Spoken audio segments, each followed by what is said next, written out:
नेताओं के साथ उपलब्धियां गिनाएंगे, लेकिन 1 साल को लेकर अब विरोधी सवाल उठाने लगे हैं। बीजेपी के बाद अब पीडीपी प्रमुख महबूबा मुफ्ती ने भी निशाना साधा है। एक वेबसाइट में आर्टिकल लिखा है, महबूबा ने कहा कि महत्वपूर्ण मुद्दों पर सरकार की चुप्पी चिंताजनक है क्योंकि प्रमुख वादे अब भी अनसुलझे हैं। महबूबा ने एक तरफ तो जम्मू कश्मीर नेशनल कॉन्फ्रेंस के कार्यकाल को लेकर जमीनी हकीकत से इसे दूर बताया है, तो वहीं 370 को लेकर बीजेपी पर भी निशाना साधा है। महबूबा ने उमर सरकार के खिलाफ लिखा है कि चुनाव प्रचार के दौरान बदलाव और न्याय का ढिंढोरा पीटने की बावजूद जन विरोधी फैसले जारी रहे। अहम मुद्दों पर सरकार की खामोशी परेशान करने वाली है। पॉलिटिकल कैदियों का मुद्दा, पार्टियों पर बैन, संपत्तियों की जब्ती और बिना उचित प्रक्रिया के कर्मचारियों की बर्खास्तगी अब भी चर्चा का विषय बने हुए हैं। ये सभी मुद्दे नेशनल कॉन्फ्रेंस के चुनाव अभियान के केंद्र में थे, लेकिन अब पूरी तरह से दरकिनार कर दिए गए हैं। महबूबा ने यह भी लिखा है कि पिछले 1 साल में जमीनी स्तर पर बहुत कम बदलाव आया है। सरकार जिन नीतियों की कभी आलोचना करती थी उन्हें अब स्वीकार कर लिया गया है, जिसकी वजह से लोगों का विश्वास अब सरकार से उठ गया है। तो उमर सरकार का 1 साल मुकम्मल हुआ है और उमर सरकार के 1 साल की कारकर्दगी पर सवाल उठाए जा रहे हैं। पीडीपी चीफ महबूबा मुफ्ती ने बाकायदा एक आर्टिकल लिखकर उमर अब्दुल्ला सरकार पर सवाल उठाए हैं और उन्होंने कहा है कि ग्राफिक्स के जरिए भी हम आपको दिखा रहे हैं महबूबा मुफ्ती ने जो सवाल किया है, और इसके अलावा उमर अब्दुल्ला का 1 साल को लेकर उन्होंने कई तरह की चीज़ें कही और ख़ासतौर से 1 साल की जो कारकर्दगी है, उन्होंने कहा कि ग्राउंड लेवल पर काम बिल्कुल नहीं दिख रहा है। पिछले 1 साल में जो वादे किए गए थे, पॉलिटिकल कैदियों की रिहाई कब होगी, ये सवाल भी महबूबा मुफ्ती ने पूछा है। इसके अलावा उन्होंने कहा कि फ्री बिजली गैस सिलेंडर का आखिर क्या हुआ। सरकार ने 1 साल पहले जब सरकार बनी थी उस वक्त ये बड़े बड़े वादे किए थे, लोग अपने आप को ठगा हुआ महसूस कर रहे हैं और लोगों को काफ़ी इस सरकार से उम्मीदें थी, लेकिन 1 साल गुजर गया और इस सरकार की तरफ से कोई आवाम के हक में, ये लोगों के हक में कोई कदम नहीं उठाया गया है। और 2 तस्वीरें इस वक्त टीवी स्क्रीन पर आप देखिए। कल बीजेपी ने दरअसल उमर अब्दुल्ला सरकार का 1 साल पूरा होने पर पोस्टर जारी किया था और उमर अब्दुल्ला सरकार पर निशाना साधा था, और दूसरी तस्वीर आज महबूबा मुफ्ती ने उमर सरकार पर सवाल उठाए हैं।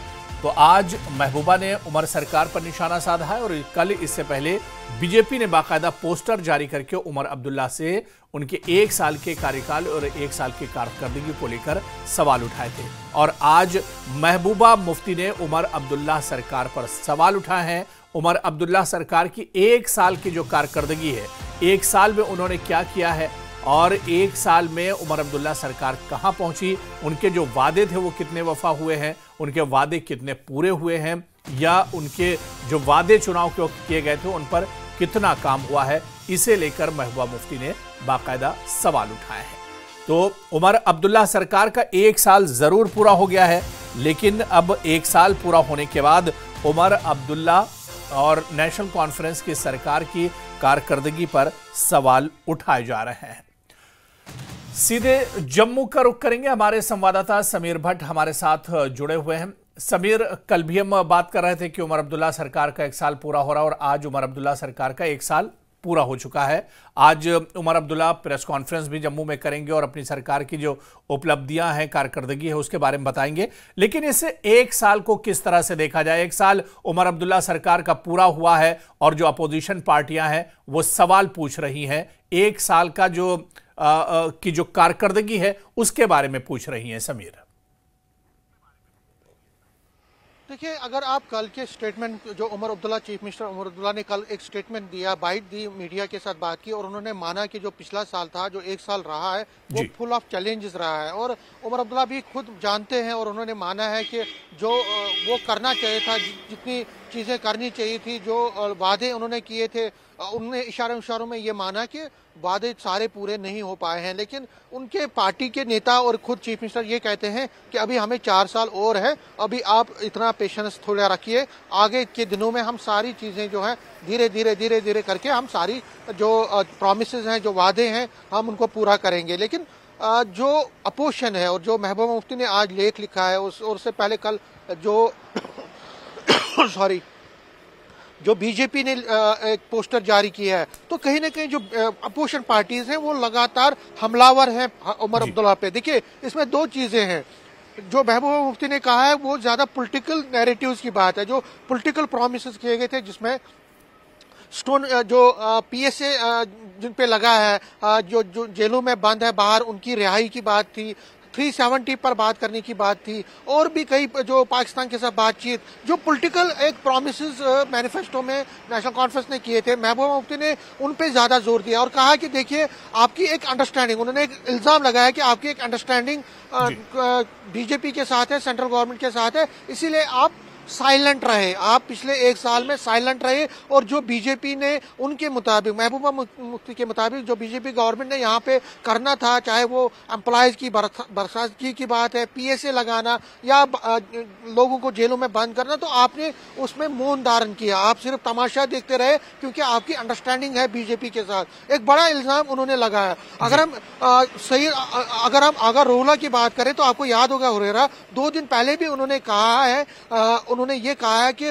बीजेपी जो है, बीजेपी और नेशनल कॉन्फ्रेंस, उन्होंने नेशनल कॉन्फ्रेंस अपनी पार्टी को कहा है कि आप बीजेपी के पास आ रहे हैं, इसीलिए आप अपने अलायंस, जो आपके अलाई पार्टीज हैं जिसमें कांग्रेस भी है, उनको आप खोते जा रहे हैं, धीरे धीरे आप खोते जा रहे हैं। तो उनका भी इशारा यही था कि आप बीजेपी के साथ आपने हाथ मिलाया है। सज्जाद लोन भी यही कह रहे हैं। और इसीलिए मैं कह रहा हूं कि जो कश्मीर सेंट्रिक पार्टीज हैं वो लगातार हमलावर है उमर अब्दुल्ला पे कि आप बीजेपी के साथ मिले हुए, लेकिन दूसरी तरफ बीजेपी है जो कि हमलावर है नेशनल कॉन्फ्रेंस गवर्नमेंट पे कि आपने एक साल में डेवलपमेंट के इशू पे कुछ भी नहीं किया, चाहे वो एम्प्लॉयज का इशू हो, रेगुलराइजेशन ऑफ डेली वेजर्स की इशू हो, गैस सिलेंडर हो, बिजली फ्री बिजली देने का वादा है, तो उस इशू पे, डेवलपमेंट के नैरेटिव पे जबरदस्त हमलावर है नेशनल कॉन्फ्रेंस पे, नेशनल कॉन्फ्रेंस सरकार पे। उमर अब्दुल्ला ये कह रहे हैं कि उन्होंने ये कहा है कि मेरे पास स्टेटहुड नहीं है, मेरे पास पावर नहीं है, कंफ्यूजन है, आईएएस ऑफिसर मेरा बात सुनते नहीं है, जो बड़े बड़े ब्यूरोक्रेट्स हैं, पुलिस ऑफिसर्स उनकी बात सुनते नहीं है, उनके हाथ बंधे हुए हैं। तो कहीं ना कहीं वो अपने आप को डिफेंड कर रहे हैं, लेकिन अपोजिशन का सवाल पूछने का हक है, सवाल वो पूछ रही है। आज 1 साल है, मुझे याद है 16 अक्टूबर 2024 को मैं श्रीनगर में था, और सेरेमनी के बाद सीएम उमर अब्दुल्ला ने मेरे से सबसे पहले बात की थी। 3 मिनट का चलते चलते उन्होंने एक प्रॉमिस किया था कि मैं अब लोगों की भलाई के लिए सारे कदम उठाऊंगा।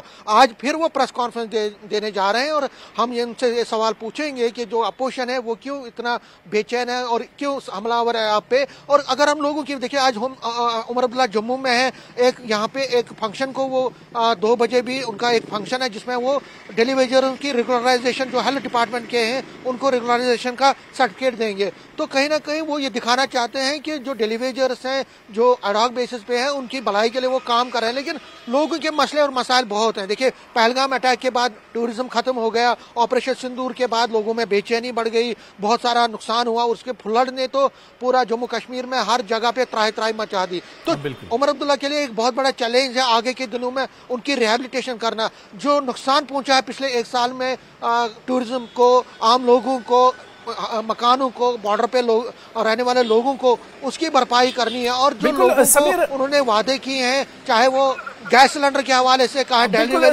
समीर हमारे साथ बने रहिए। इस वक्त नेशनल कॉन्फ्रेंस के सीनियर लीडर और एमएलए हसनैन मसूदी साहब हमारे साथ फोन लाइन पर जुड़े हुए हैं। हसनैन मसूदी साहब, बहुत इस्तकबाल है न्यूज़ 18 JKLH में। हसनैन मसूदी जी, आप लोगों की सरकार यानी उमर अब्दुल्ला सरकार को 1 साल मुकम्मल हो गया है, लेकिन अपोजिशन सरकार की कारकर्दगी को शक के घेरे में और उस पर सवाल उठा रही है। खुद महबूबा मुफ्ती ने और बीजेपी ने भी इस पर सवाल उठाए हैं। अब देखिए सवाल कौन उठा रहा है, बीजेपी सवाल उठा रही है। जब हमने इलेक्शन में जाने का फैसला किया, अपना मंशूर बनाया, तो मैनिफेस्टो हो गया, तो ये इस भरोसे पर जो हमारे साथ वादे किए गए थे, पार्लियामेंट में कहा गया था स्टेट रिस्टोर हो जाएगी, लालिगुड़े की फसील से ऐलान किया गया था स्टेट रिस्टोर हो जाएगा, दिल्ली और दूरियां दूर हो जाएंगी। फिर सुप्रीम कोर्ट के सामने कहा गया कि नहीं जी हम कर रहे हैं, और सुप्रीम कोर्ट ने वादा तो फैसला दिया, तो किया नहीं गया। आप वही सवाल पूछ रहे हैं जिन्होंने वादे खिलाफी की है, जिन्होंने हर दिन एक नया खंजर परोस किया, हर दिन एक नई परेशानी खड़ी कर दी है। तो नहीं हसन मसूदी जी, ये तो देखिए सर, बिल्कुल सर, ये तो केंद्र के, देखिए ये तो केंद्र से जुड़े हुए, सेंटर से जुड़े हुए मसले हैं। जो एलजी तो देखिए ये तो केंद्र एडमिनिस्ट्रेड है, एलजी तो उन्हीं का नुमाइंदा है। अब देखिए फाइनेंशियल और बाकी हो सो तो एलजी के हवाले किया गया। डीसी और तहसीलदार की तब्दीली नहीं कर सकते, जिसमें भी फाइनेंशियल इंप्लीकेशन है वो आप नहीं कर सकते उनके बगैर। तो जब रोज रुकावटें पैदा की गई, उन रुकावटों के बावजूद भी हमने उपलब्धि की। हमारे देखिए 50% आबादी के लिए हमने फ्री जो राइड, बस राइड का किया सारे जम्मू कश्मीर में। हमने जो रोड कनेक्टिविटी है वो हसन मसूदी सर ये देखिए जो केंद्र के होते थे वो बिल्कुल सर मैं ये कह रहा हूं कि केंद्र के मुद्दे आप छोड़ दीजिए। आप देखिए कि जो चुनाव के वक्त 1 साल पहले उमर अब्दुल्ला सरकार ने जो वादे किए थे, जब वो चुनाव के वक्त इंतखाबात में आ रहे थे, जो कैंपेन चला रहे थे, और जो मैनिफेस्टो में, आपके मैनिफेस्टो में जो वादे किए गए थे, वो वादे भी पूरे नहीं हुए। और ये कहना है पीडीपी का, ये कहना है आप देखिए सज्जाद गनी लोन का, और ये खुद नेशनल कॉन्फ्रेंस के कई लीडर इस बात को मान रहे हैं। वही मैं गुजारिश आपसे कर रहा हूँ ना, वो जो सारे वादे किए गए वो इस पस मंजर में किए गए, इस भरोसे पर किए गए, जो पार्लियामेंट में जो वादे किया गया है, लाल किले से फसील जो वादे किया, सुप्रीम कोर्ट में जो वादे किया गया, कॉन्स्टिट्यूशनल ऑब्लिगेशन स्टेट की, वो पूरे किए जाएंगे। इसी भरोसे पर ये सारा हमने रोड मैप बनाया था। उन्होंने रोड मैप दिया सेंट्रल गवर्नमेंट है, और यहाँ एलजी तो सेंट्रल गवर्नमेंट से अलग नहीं है, उन्हीं के नुमाइंदे हैं। आप देखिए हर एक चीज जिसमें फाइनेंशियल इंप्लीकेशन वो कह रहे हैं कि मेरे पास भेजे, जो हमारे इदारे हैं वो हमें हवाले नहीं किए जा रहे। हमारा सिक्किम है, हमारा पावर डेवलपमेंट कॉर्पोरेशन है, वहाँ किसकी नियुक्ति कर दी, किसको वो नहीं करे। रोज नई परेशानियां, नई मुश्किल खड़ी करें। उसके बावजूद भी हमारी कारकर्दगी वो बहुत ही इत्मीनान बख्श रही, बहुत ही मुतमईन करने वाली रही। देखिए जिस सेक्टर में आप देखें जो हमारे हाथ में था वहां तो हो गया, गवर्नेंस अच्छी हो गई, गवर्नेंस में कोई डिफिकल्टी नहीं है। लेकिन जो मसाइल हमारे लिए किए हैं, देखिए आपको जानना है, यूटी का मतलब है कि होम मिनिस्ट्री चला रही है हुकूमत यहाँ की। यूटी का मतलब है कि हमारे जो आवाम के जो छोटे मोटे आवाम के जो मुद्दे थे, आवाम चाहे बिजली का मामला हो, चाहे ट्रांसपोर्टेशन का मामला हो, चाहे गैस का मामला हो, इस तरह के बहुत से ऐसे मुद्दे थे जो बुनियादी मसाइल से जुड़े थे। हसन मसूदी साहब, उस पर भी काम नहीं हुआ है।